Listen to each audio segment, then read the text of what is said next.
Hey guys, welcome back to my watercolor channel, and today I show you how to paint the flat wash.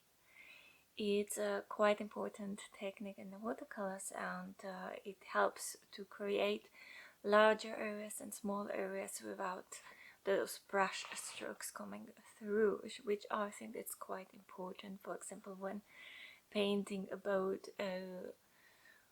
water or a sky or anything bit larger.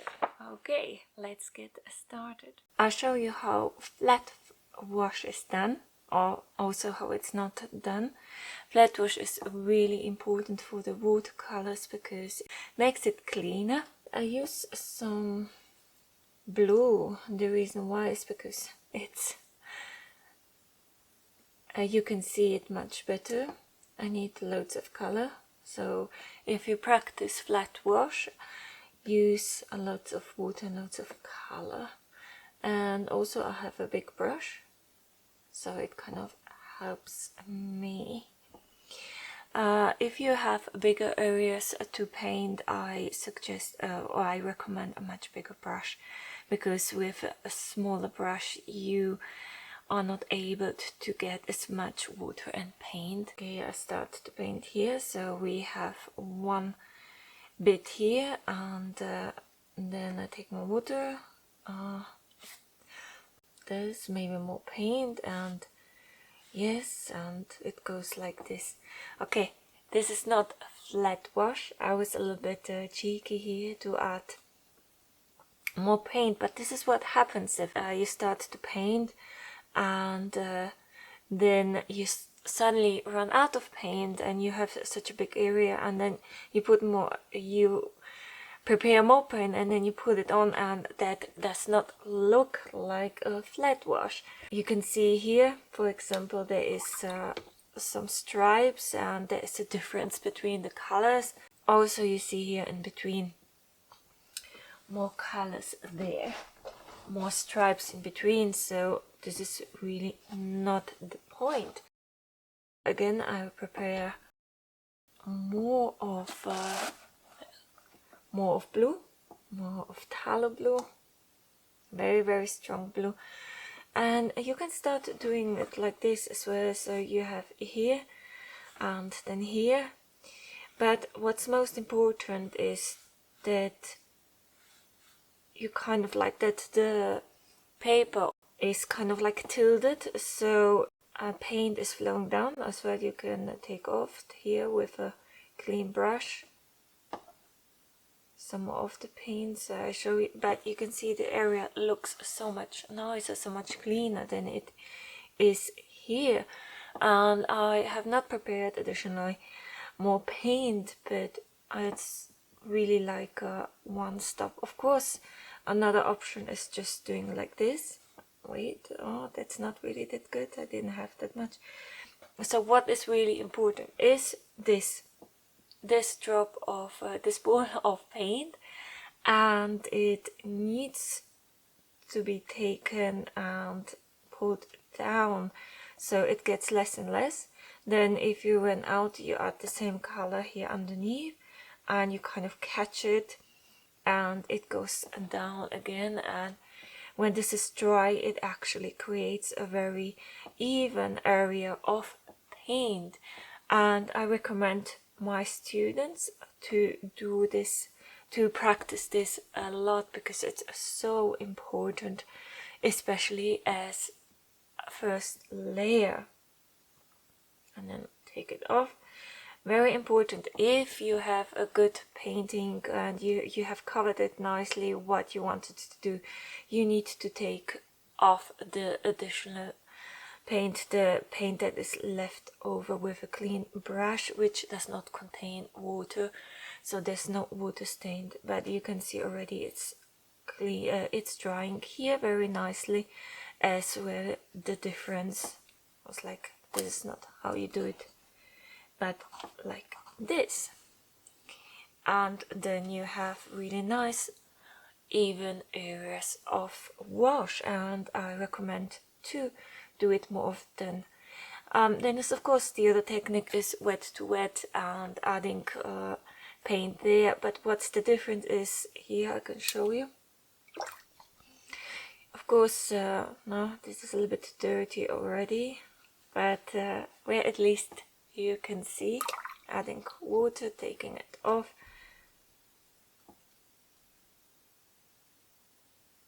This is not a very good paper, so it's not cotton. Now I add wet to wet, and I take a little bit stronger pigments,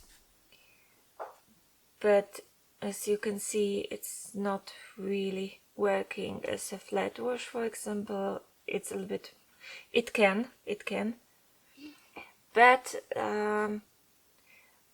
what you need to look here as well is that the layer that you put on is very strong in color, because it kind of like dilutes the colors. So sometimes this is much nicer when you start for the sky, if you have a smaller painting, but of course you can choose between two of them. And now I can show you a few examples. I like to practice on leaves and see if I have enough paint. But yeah, this is a fun way of practicing flat wash. So you can see here there's still enough of the paint there.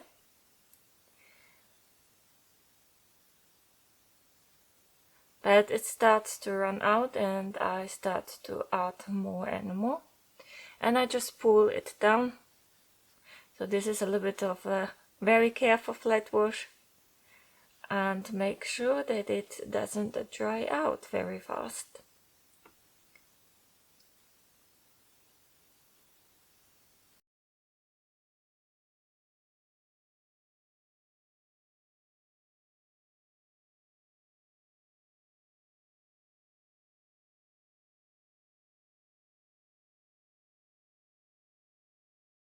I have here a second leaf.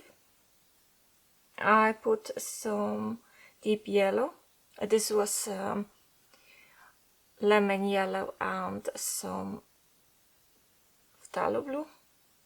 It's a little bit dirty. And here just adding, make sure to add the first layer and that there's enough of paint there.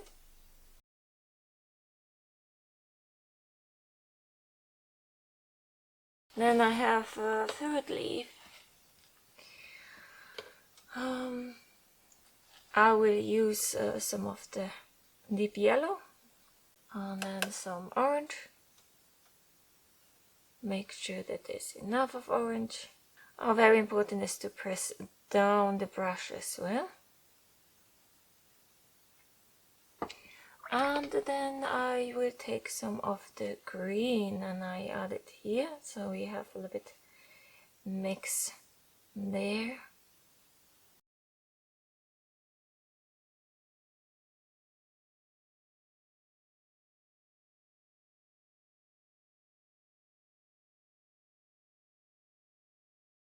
I wait till everything has dried. Now I add the second layer. This is a really small brush, but it's a watercolor brush and it can contain a lot of water. And you kind of do it the same way,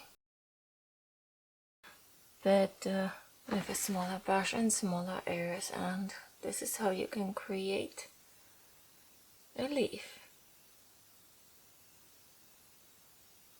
But also here, the excess paint has to be taken away.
And then we continue with the orange one the same way.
So this is what we have done during the lesson, and now it's not the most prettiest painting, but I think it will help you with your watercolors, and I hope to see you next time.